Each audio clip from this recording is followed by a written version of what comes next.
नमस्ते बच्चों, मैं हूं आपकी दोस्त डॉक्टर ज्योति शर्मा और आज के वीडियो में हम पढ़ रहे हैं। वैसे तो हम इस पाठ के 2 पार्ट पहले पढ़ चुके हैं बच्चों, पर आज उसी पाठ का प्रकाश, परावर्तन तथा अपवर्तन, जो कि है आप लोगों की बुक का पाठ 10, इसका पार्ट 3 पढ़ेंगे हम। इसके अंतर्गत आज हम पढ़ेंगे गोलीय लेंसों द्वारा अपवर्तन। गोलीय लेंसों द्वारा अपवर्तन हम पढ़ें उससे पहले हमें लेंस को समझना जरूरी है बच्चों। अब लेंस क्या होता है? तो लेंस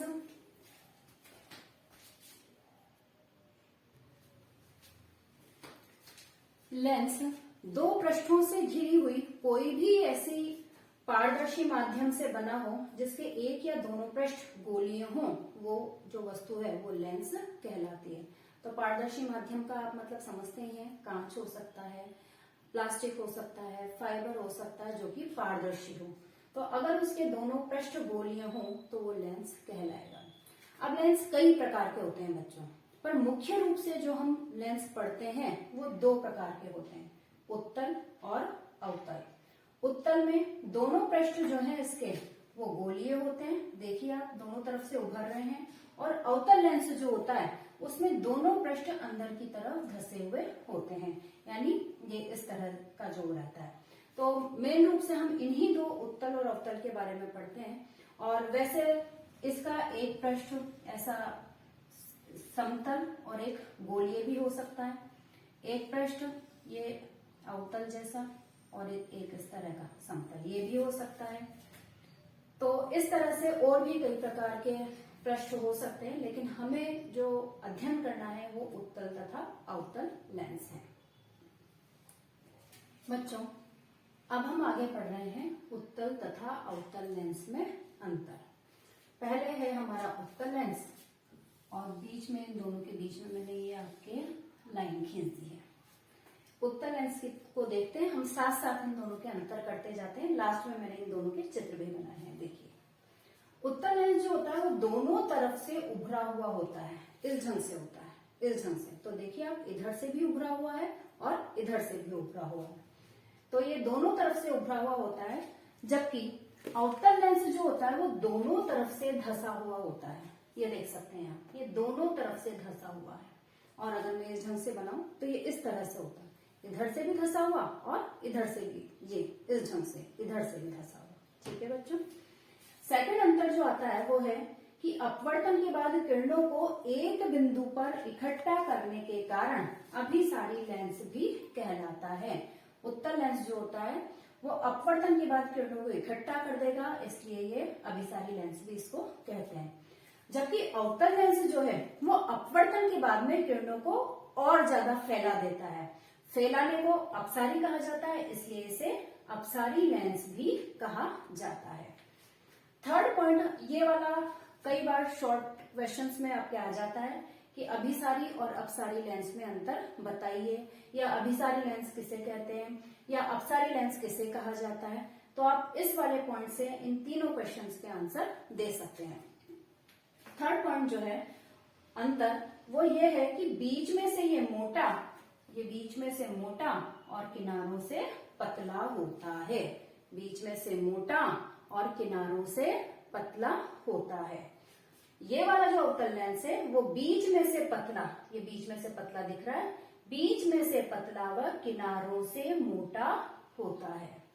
नेक्स्ट जो अंतर है, लेंस क्षमता ज्यादा होती है। लेंस क्षमता मतलब देखने की क्षमता, बड़ा करने की क्षमता। क्यों होगी ज्यादा? क्योंकि ये अपवर्तन के बाद में किरणों को एक जगह पर मिला देगा। ये देखिए, अभी मैं आगे भी फिर बताऊंगी। ये इस जगह पर, इसको हम इसका फोकस बिंदु कहेंगे। तो ये अपवर्तन के बाद किरणों को पास में ही फोकस बिंदु पर मिला देता है, तो इसकी सारी किरणों की जो क्षमता है वो फोकस बिंदु पर आ जाती है। इस वजह से इसकी जो लेंस क्षमता होती है वो ज्यादा होती है, जबकि इसकी लेंस क्षमता कम होती है बच्चों। क्यों कम होती है? क्योंकि ये अपवर्तन के बाद में किरणों को फैला देता है, इकट्ठा नहीं करता।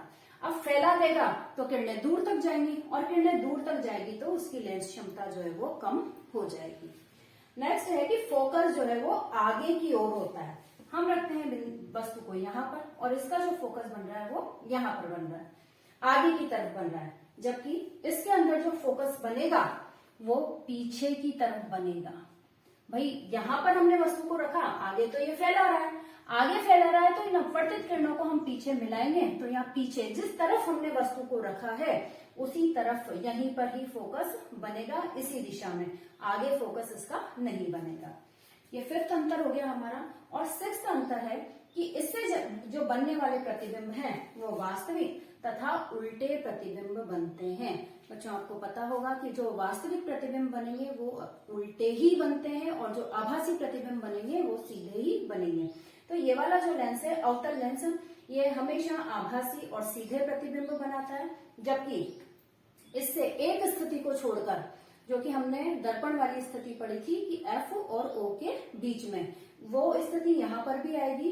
उस एक स्थिति को छोड़कर इससे जो सारे प्रतिबिंब बनते हैं वो वास्तविक तथा उल्टे प्रतिबिंब ही बनते हैं। तो बच्चों ये था उत्तल और अवतल लेंस में अंतर, जो कि आपसे एग्जाम्स में पूछ लिया जाता है। एग्जाम्स में ऐसे ही भी पूछ ली जाती हैं। और अभी हम जब संबंधित जो प्रतिबिंब बनाएंगे इन लेंसों से, तो उसमें भी बार बार ये पूछा जाएगा, ये कहा जाएगा कि भाई हमने बिंब को यहाँ पर रखा, वहां पर रखा, तो इसलिए ये परिभाषाएं हमारा समझना बहुत जरूरी है। पहली जो परिभाषा है वो है वक्रता केंद्र। देखिए बच्चों, ये जो दोनों पार्ट हैं, दो, अभी हमने कहा कि इस तरह के दो पार्ट जो होते हैं वो किसी वृत्त का हिस्सा होते हैं जो हम काट लेते हैं। जैसे ये एक है वृत्त और इसका ये गोला है और इसका ये पार्ट हमने काट लिया है, और इस तरह के दो पार्ट लेके, मान लीजिए ये वाला भी हम कर सकते हैं, इस तरह के दो पार्ट लेके हमने आपस में जोड़ दिए हैं। तो ये वाला इन दोनों का, ये जिसका भी केंद्र है और ये वाला जो पार्ट जिसका भी केंद्र है, जिसका भी ये लेंस हमने बनाया है, तो इसका जो प्रत्येक पृष्ठ है वो एक गोले का भाग होता है, और उस गोले के जो केंद्र होते हैं बच्चों, ये वक्रता केंद्र कहलाते हैं। अब क्योंकि इस उत्तल लेंस में दो, एक तो ये वाला भाग है, एक ये वाला भाग है, तो इस तरह से इसके दो वक्रता केंद्र हो जाएंगे। इन्हें C से डिनोट किया जाता है। इस वाले को C1 लिख देते हैं और इस वाले को हम C2 लिख देते हैं। परिभाषा के रूप में हम कहें तो कह सकते हैं कि लेंस का प्रत्येक पृष्ठ एक गोले का भाग होता है। इन गोलों का के केंद्र ही जो है वो लेंस के वक्रता केंद्र कहलाते हैं। दो होते हैं, C1 और C2। ठीक है बच्चों, क्लियर है। सेकंड परिभाषा हम चलते हैं, वो है मुख्य अक्ष। वेरी सिंपल, कि ये दोनों ही जो बिंदु हैं इनको मिलाने वाली जो एक सीधी रेखा होती है, सीधी होती है लेकिन काल्पनिक होती है, वास्तविक नहीं मिल रही है, काल्पनिक रेखा जिसकी हम कल्पना करते हैं, जिस पर अभी हम बिंबों को रखेंगे, वो काल्पनिक रेखा ही मुख्य अक्ष कहलाएगी। तो मेन एक्सिस, तो दोनों वक्रता केंद्रों से गुजरने वाली सीधी काल्पनिक रेखा मुख्य अक्ष कहलाती है। नेक्स्ट है प्रकाशिक केंद्र। लेंस का जो केंद्रीय बिंदु होता है, ये देखिए बच्चों, ये जो केंद्रीय बिंदु है, इसे हम इस ढंग से भी कर सकते हैं कि अगर ये बीच में मुख्य अक्ष जा रही है, इधर से भी आप एक लाइन खींच सकते हैं, और ये जो दोनों लाइनें हैं, ये यहाँ पर जो दोनों लाइनें मिलेंगी, इसका ये प्रकाशिक केंद्र होगा, इसे प्रकाशिक केंद्र कहेंगे, और इसे हम O से डिनोट करेंगे। पता होगा आपको, वहां पर परावर्तन के टाइम पर हम दर्पण में उसे केंद्र कह रहे थे, यहाँ पर उसे हम कह देते हैं ध्रुव कह रहे थे, यहाँ पर हम इसे कह देते हैं प्रकाशिक केंद्र। नेक्स्ट जो आ जाता है वो द्वारक। तो गोलीय लेंस की वृत्ताकार रूपरेखा का प्रभावी व्यास इसका द्वारक कहलाता है, यानी जहां से प्रकाश गुजर रहा है वो सीमा, इसी सीमा से, इससे बाहर, इधर से बाहर, ए या बी, मैंने इसको माना है ए और बी, तो इससे बाहर प्रकाश नहीं गुजरेगा, उसका अध्ययन हम नहीं करेंगे। इस ए बी में से जो प्रकाश गुजरेगा, हम सिर्फ उसी प्रकाश का अध्ययन करेंगे, इसलिए ये जो व्यास है यही इसका द्वारक कहलाता है। नेक्स्ट जो हमारी परिभाषा है वो है फोकस। तो जब किसी लेंस पर समांतर किरणें आपतित होती हैं, तो अपवर्तन के बाद वो जिस बिंदु पर इकट्ठी होती हैं, इकट्ठी तो किसमें होंगी बच्चों? उत्तल लेंस में, वास्तव में इकट्ठी होंगी या इकट्ठी होती प्रतीत होती हैं। अब प्रतीत किसमें होंगी? वास्तव में नहीं मिलेंगी, हम पीछे बढ़ाएंगे तब वो यहाँ से हमें निकलती हुई प्रतीत होंगी। तो प्रतीत होती हैं किसमें? अवतल लेंस में, तो वह बिंदु लेंस का फोकस बिंदु कहलाता है। इसे F से लिखा जाता है, और क्योंकि दो पार्ट है इस लेंस के, इसलिए ये भी दो होंगे, F1 और F2। ये देखिए बच्चों, उत्तल लेंस में ये समांतर किरणें ये अपवर्तित हो रही है लेंस से निकलने के बाद, यहाँ पर मिल रही है, तो यही कहलाएगा फोकस बिंदु। इसमें ये किरणें फैल जाती हैं तो फिर आगे तो ये मिलेंगी नहीं, पीछे हम इनको मिलाने की कोशिश करते हैं, तो ये यहाँ से इस F1 वाला जो फोकस है उस यहाँ पर हमें वो मिलती हुई प्रतीत होती है, इसलिए ये अवतल लेंस है। ठीक है बच्चों, तो ये भी दो हो जाएंगे, F1 और F2। फिर आ जाता है फोकस दूरी।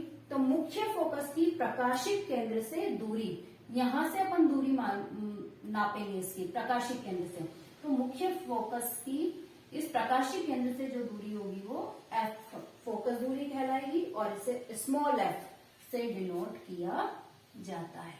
ये देखिए बच्चों, ठीक है। अब आगे बच्चों हम लेंसों से प्रतिबिंब बनाएंगे, दोनों तरह के लेंसों से। तो लेंसों से प्रतिबिंब बनाएं उससे पहले हम ये देखेंगे कि किरण आरेखों का उपयोग कर हम प्रतिबिंब कैसे बनाएंगे, यानी प्रतिबिंब बनाते वक्त हम बिंब से कौन कौन सी किरणें लेकर प्रतिबिंब बनाएंगे। तो 3 नियम यहाँ हमारे सामने हैं, इनमें से कोई से भी 2 नियम हमें फॉलो करने हैं और उसी के अनुसार हमें बिंब को रखकर प्रतिबिंब बनाना है।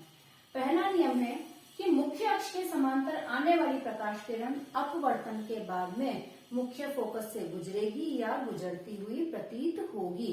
आप समझ गए होंगे बच्चों, वास्तव में तो किससे गुजरेगी, उत्तल लेंस से, और गुजरती हुई किधर से प्रतीत होगी, अवतल लेंस में से, यानी दोनों में ही वो या तो प्रतीत होगी फोकस से गुजरती हुई या फिर वास्तव में होगी।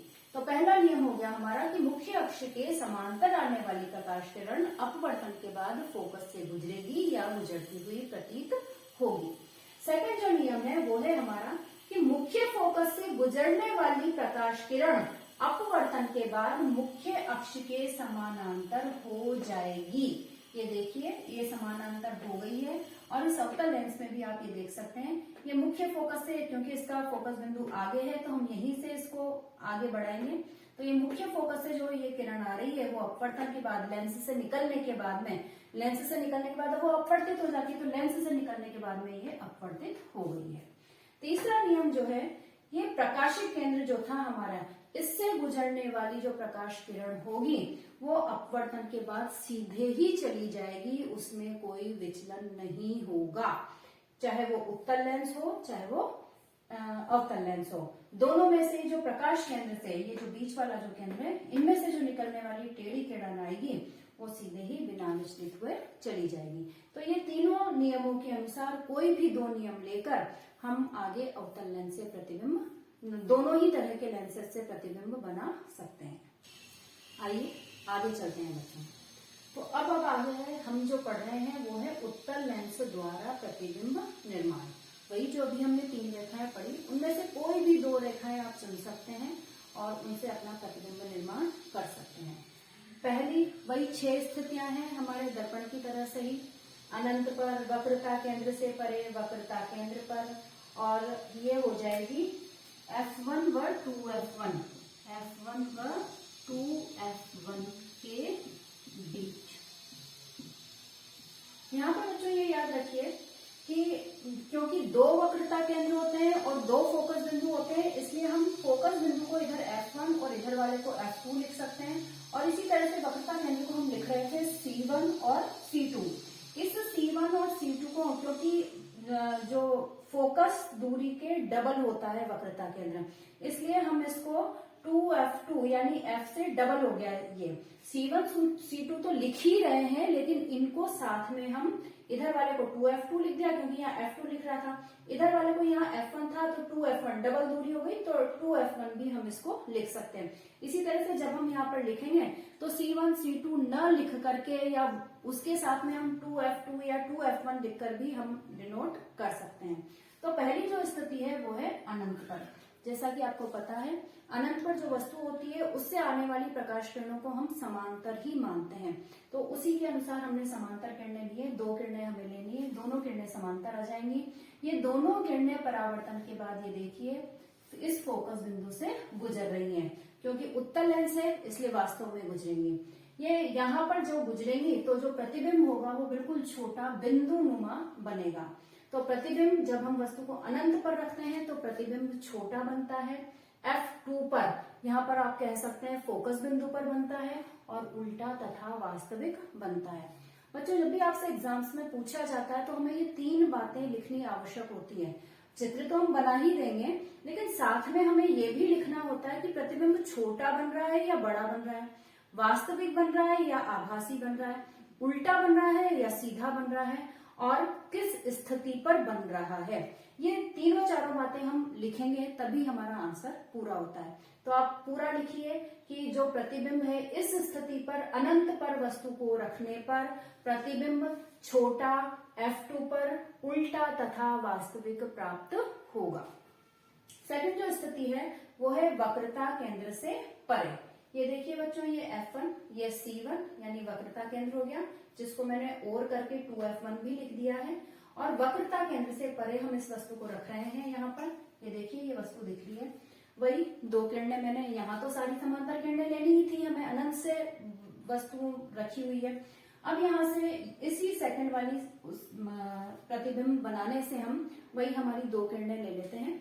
एक किरण समांतर वाली, समांतर किरण जो है नियम ये था कि वो फोकस से गुजरेगी। समांतर जो आपतित होगी वो अपवर्तन के बाद फोकस से गुजरेगी। ये देखिए ये फोकस से गुजर रही है। दूसरी किरण मैंने ली है कि प्रकाशिक केंद्र से गुजरने वाली जो किरण है वो अपवर्तन के बाद सीधे ही चली जाएगी, इसमें कोई बदलाव नहीं होगा। तो ये किरण सीधे ही चली गई है। ये दोनों किरणें, ये अपवर्तित होती हुई किरणें दोनों जहां पर मिल रही हैं वहीं पर हमारा प्रतिबिंब बनेगा। तो देखिए बच्चों, जो प्रतिबिंब बन रहा है वो F2 और C2 के बीच में यानी फोकस बिंदु और वक्रता केंद्र के बीच में बन रहा है, वस्तु से छोटा बन रहा है और जो बनेगा प्रतिबिंब वो वास्तविक तथा उल्टा होगा। इसे आप इस तरह से लिखेंगे कि जब हम प्रतिबिंब को, जब हम बिंब को वक्रता केंद्र से परे रखते हैं तो हमें प्रतिबिंब वस्तु से छोटा F2 तथा 2F2 के बीच में, यहाँ 2F2 के बदले आप C2 भी लिख सकते हैं, वक्रता केंद्र भी लिख सकते हैं। तो F2 तथा 2F2 के बीच में वास्तविक तथा उल्टा प्रतिबिंब हमें प्राप्त होता है। अब चलते हैं तीसरी स्थिति पर। हमने रखा है वस्तु को वक्रता केंद्र पर। ये वक्रता केंद्र C1 और 2F1 दोनों लिख दिए हैं मैंने। यहाँ पर इस जगह पर हम वस्तु को रखते हैं तो वही 2 रेखाएं मुख्य ये अक्ष से समांतर आने वाली जो है वो फोकस से गुजर जाएगी और प्रकाशिक केंद्र से गुजरने वाली सीधे के सीधे ही गुजर जाएगी। ये दोनों अपवर्तित किरणें 2F2 पर, या मैं कहूं कि वक्रता केंद्र पर ही मिल रही हैं, यहाँ मिल रही है, वहां तक हम प्रतिबिंब को खींच देते हैं इस लाइन को। तो हम देखते हैं कि जो प्रतिबिंब है वो वस्तु के बराबर ही, बिंब के बराबर ही हमें प्राप्त होता है और प्रतिबिंब उल्टा तथा वास्तविक बन ही रहा है बच्चों। तो हम लिख देंगे कि जब वस्तु को वक्रता केंद्र पर रखा जाता है तो हमें प्रतिबिंब भी वक्रता केंद्र पर ही या 2F2 पर और वास्तविक वस्तु के बराबर और उल्टा प्राप्त होगा। यहाँ पर ये क्वेश्चन बन जाता है कि उत्तल लेंस में कौन सी स्थिति ऐसी है जिस पर प्रतिबिंब वस्तु के बराबर ही दिखाई देगा।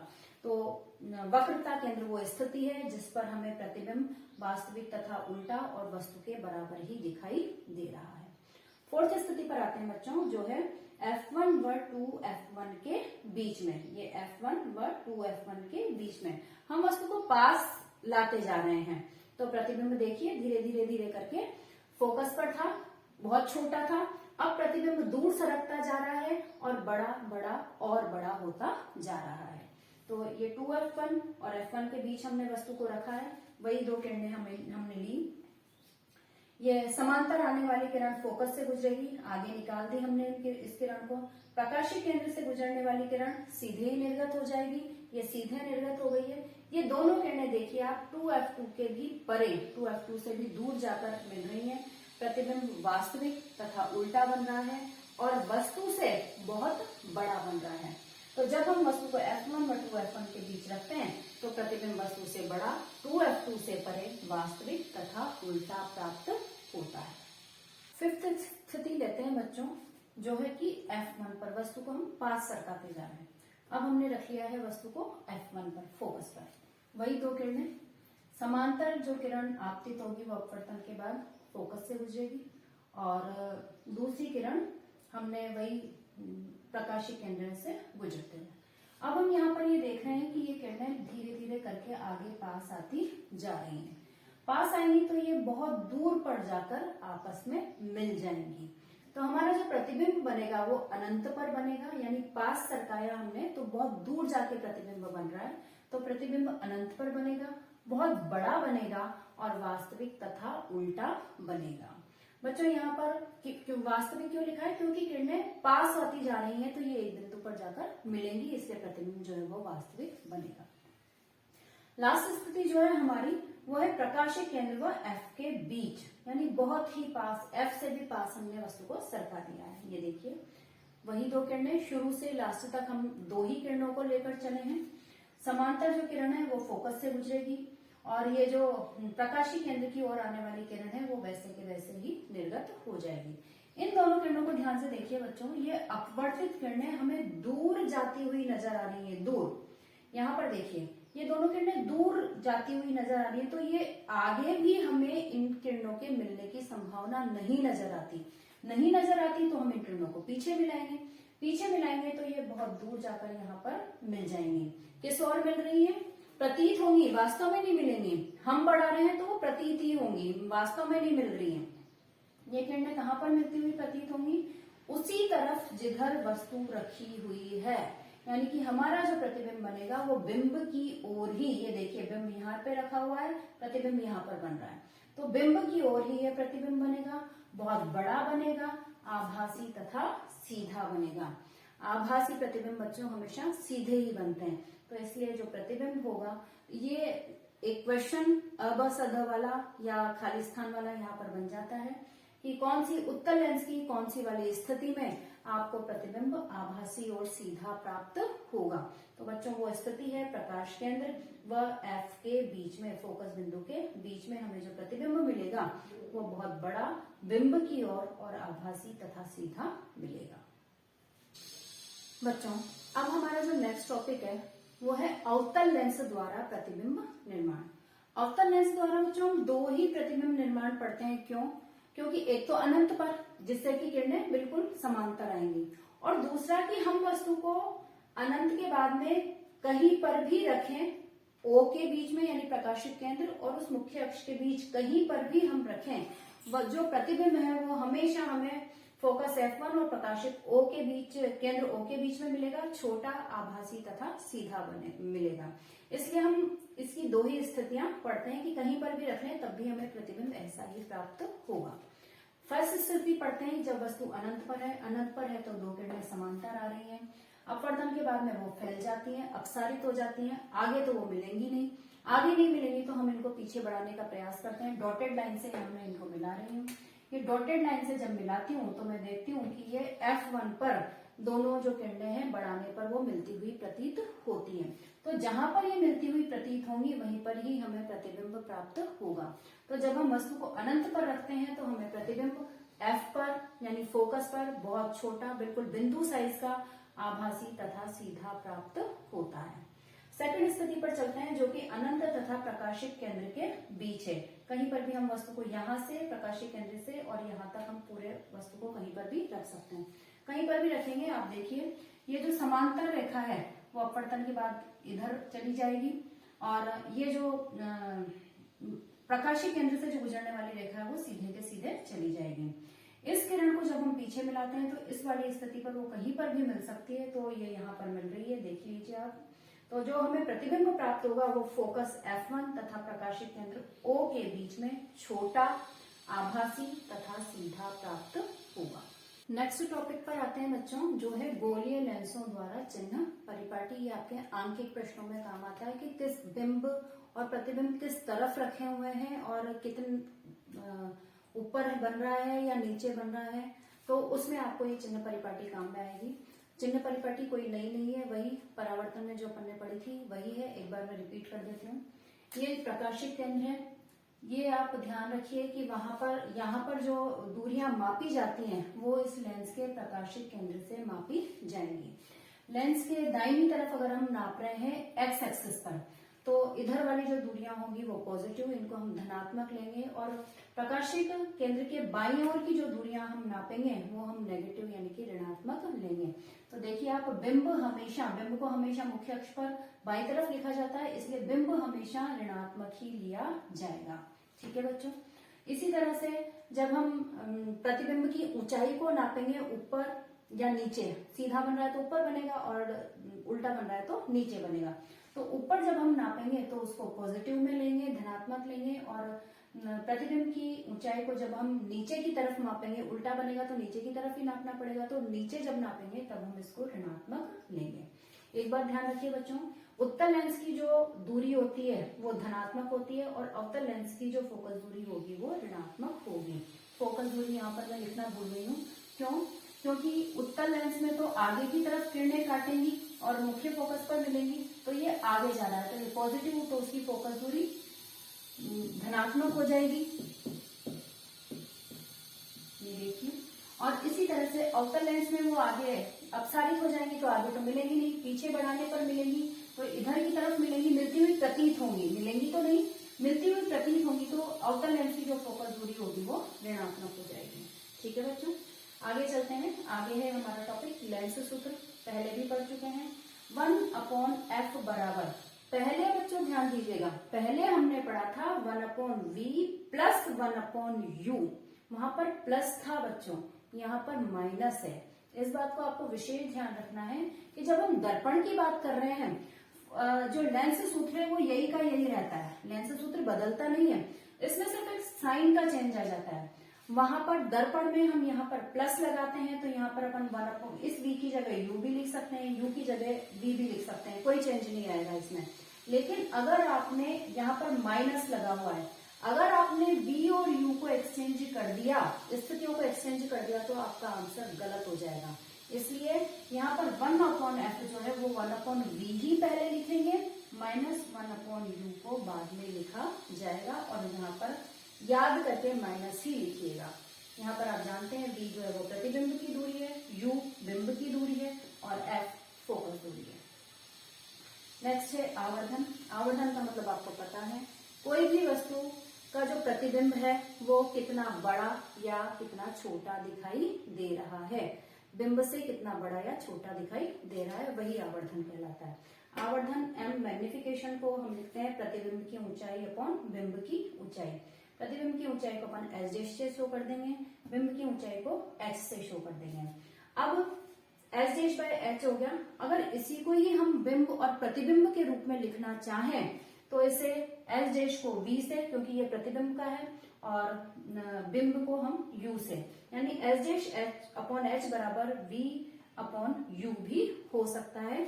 बिंब और प्रतिबिंब के लिए हम इसे v अपॉन u, m बराबर v अपॉन u भी लिख सकते हैं। यहाँ पर ध्यान दीजिएगा बच्चों, आप जल्दी जल्दी में कई बार जो आंगिक प्रश्न आते हैं उनमें जल्दी जल्दी में मीटर, या क्योंकि आप h को भी सेंटीमीटर, मीटर, जो भी दूरी की इकाइयां हैं उन्हीं में नापेंगे, और ये जो दूरी होगी बिंब और प्रतिबिंब की दूरी, उसको भी आप मीटर या सेंटीमीटर जो भी इकाई है उसमें ही नापेंगे। पर जब आप आंसर लिखें, m आवर्धन आपसे पूछा जा रहा है, जब आप आंसर लिखें तो ये याद रखिएगा कि वो जो m आएगा वो सिर्फ अंकों में ही आएगा, उसकी कोई यूनिट नहीं होती। क्यों नहीं होगी यूनिट?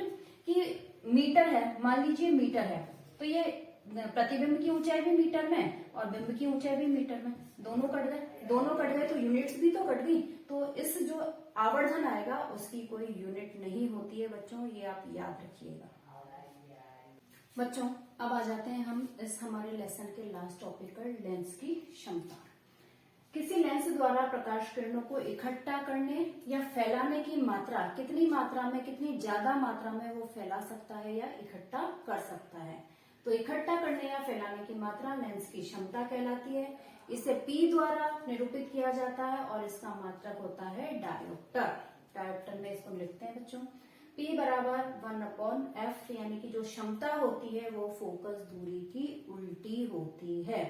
फोकस दूरी यदि ज्यादा होगी तो लेंस की क्षमता कम हो जाएगी, और यदि फोकस दूरी कम होगी तो लेंस की क्षमता ज्यादा, फोकस दूरी के कम होने से लेंस की क्षमता ज्यादा हो जाएगी। ठीक है बच्चों, कई बार ये भी पूछ लिया जाता है कि वन डायोप्टर की परिभाषा लिखिए।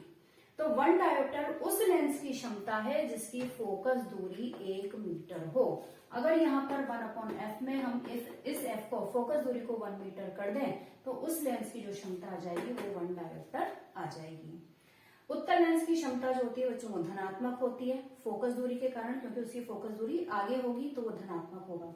और अवतल लेंस की जो क्षमता होती है वो ऋणात्मक होती है, वो भी फोकस दूरी के कारण, क्योंकि अवतल लेंस में जो फोकस बनता है वो पीछे बनेगा तो फोकस दूरी भी बिंब की तरफ होने की वजह से ऋणात्मक होगी। तो उत्तल लेंस की क्षमता धनात्मक और अवतल लेंस की क्षमता ऋणात्मक होगी। प्रश्न करते समय आपको ये बात ध्यान रखनी होगी। नेक्स्ट है कि जब किसी प्रकाशिक यंत्र में कई सारे प्रकाशिक यंत्र आते हैं जिनमें बहुत सारे लेंस लगे हुए होते हैं, तो उस जो प्रकाशिक यंत्र की हम टोटल कितना वो आवर्धित करके दिखाएगा, कितनी उसकी टोटल क्षमता है, उसको जब हम नापेंगे तो जितने भी उसके अंदर लेंस लगे हुए हैं उन सबको हम अलग अलग ढंग से अलग अलग P1, P2, P3 जितने भी लगे हुए होंगे उन सबको जोड़ देंगे तो हमारी जो टोटल क्षमता है वो आ जाएगी बच्चों। ठीक है, तो जब किसी प्रकाशिक यंत्र में कई सारे लेंस एक साथ लगे होते हैं तो उस यंत्र की कुल क्षमता निकालने के लिए उन लेंसों की पृथक पृथक क्षमताओं को योग कर दिया जाता है। एक बात और है बच्चों, कई बार कई बच्चे कंफ्यूज हो जाते हैं कि हमने परावर्तन में कुछ और पढ़ा था, उत्तल और अवतल लेंस और दर्पण के बारे में, और अब हम यहाँ पर अलग ढंग से पढ़ रहे हैं। तो बच्चों ये बात याद रखिएगा कि वहां पर जो कार्य अवतल दर्पण कर रहा था, अवतल दर्पण, वहां पर यहाँ पर ये कार्य उत्तल लेंस कर रहा है, यानी कि दर्पण और लेंस जो है वो एक दूसरे के उल्टे हो गए हैं। इसी तरह से वहां पर जो कार्य अवतल दर्पण कर रहा था यहाँ पर वो कार्य उत्तल दर्पण कर रहा है, यानी ये दोनों ने एक दूसरे को एक्सचेंज स्थिति में ला दिया है। इसलिए आप परावर्तन और अपवर्तन में बिल्कुल भी कंफ्यूज मत होइएगा बच्चों। अब अगले वीडियो में मैं आपके लिए लेकर आऊंगी जो प्रश्न आपसे बोर्ड परीक्षाओं में अधिकतर पूछे जाते हैं या लास्ट 10 इयर्स में पूछे गए हैं। अगर आपको ये वीडियो पसंद आया है तो इसे लाइक कीजिए, शेयर कीजिए और सब्सक्राइब कीजिए। नमस्ते बच्चों।